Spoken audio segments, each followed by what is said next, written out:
नमस्ते मेरो नाम डाक्टर प्रमोद अग्रवाल र म हेयर ट्रान्सप्लान्ट सर्जन। सो आजकल हेयर ट्रान्सप्लान्ट एकदमै पपुलर प्रोसिजर भइसकेको छ, किनभने अब आउटकमले मान्छेको लाइफ पनि एउटा चेन्ज गर्छ, कन्फिडेन्स ल्याउँछ। तर हेयर ट्रान्सप्लान्ट जति पपुलर हुँदै गइरहेछ त्यति नै फेल्ड ट्रान्सप्लान्ट भनेपछि गराइसकेपछि सक्सेस नहुने त्यसको नम्बर्सहरू पनि बढ्दै गइरहेछ। अब यो चाहिँ किन हुन्छ भने यदि ट्रान्सप्लान्ट तपाईँको एउटा अनक्वालिफाइड इनएक्सपिरियन्स टिम अथवा आउटडेटेड टेक्निकले हामीले गऱ्यो भने कहिलेकाहीँ रिजल्ट सोचेको जस्तो आउँदैन।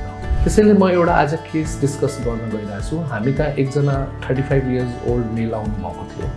उहाँले 4 वर्ष अगाडि ट्रान्सप्लान्ट गराउनु भएको थियो र तपाईँले यो फोटोमा हेर्न सक्नुहुन्छ। उहाँको हेयरलाइन एकदमै प्रोमिनेन्ट छ। यो हेर्दै थाहा हुन्छ एउटा आर्टिफिसियल लुक दिइरहेछ यसले र हेयरलाइन अलिक सिधा पनि छ र बाक्लोपन पनि त्यति राम्रो छैन। टाउको माथिको भागमा उहाँले कपाल रोप्नु भएको थियो र डेन्सिटी अथवा बाक्लोपन पनि त्यति राम्रो आएको छैन। हामीले उहाँको डोनर हेऱ्यौँ र डोनरमा स्कोप थियो, उहाँको अझै झिक्न पनि मिल्थ्यो र दाढी पनि राम्रो थियो। सो नर्मली अब कसैले ट्रान्सप्लान्ट गराएपछि सक्सेस भएन भने के कम्प्लिकेसन आउनसक्छ।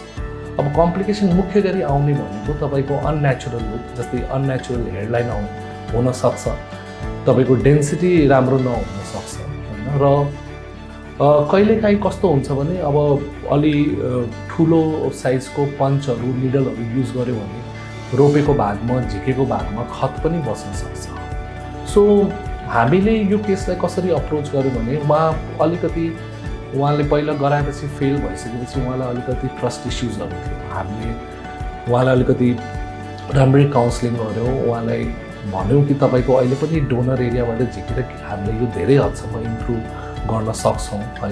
सो उहाँलाई अलिकति साइकोलोजिकल सपोर्ट दियो। उहाँको हामीले डोनर एरियाहरू राम्ररी असेस गऱ्यौँ र हामीले डाइरेक्ट हेयर ट्रान्सप्लान्टबाट फेरि ट्रान्सप्लान्ट गऱ्यौँ।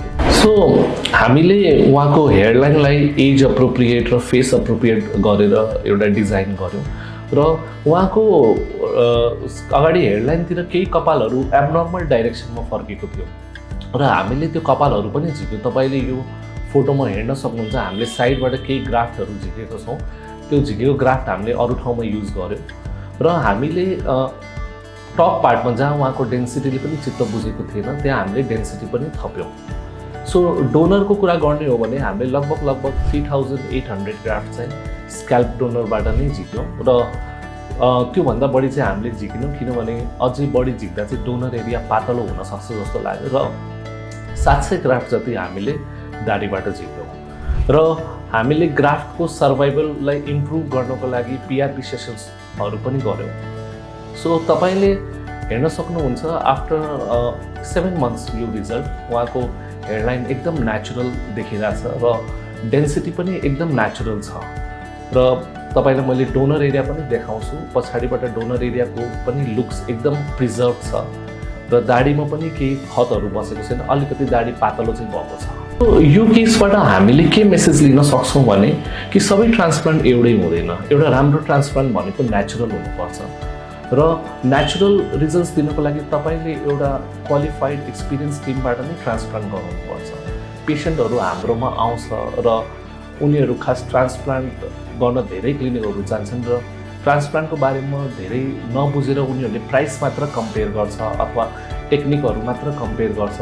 त्यसले हुँदैन, किनभने कतिचोटि हामीले राम्रो टेक्निक भएर पनि एउटा क्वालिफाइड टिम छैन भने, एक्सपिरियन्स टिम छैन भने रिजल्ट राम्रो नआउन सक्छ र सधैँ रिपेयर पोसिबल हुन्छ भन्ने पनि छैन। कतिचोटि हामीले यस्तो केसेसहरू हेर्छौँ जहाँ चाहिँ डोनर एरियाबाट यति कपाल झिकिसकेको हुन्छ कि फेरि झिक्न पोसिबल नै हुँदैन र रिपेयर गर्न पनि पोसिबल हुँदैन।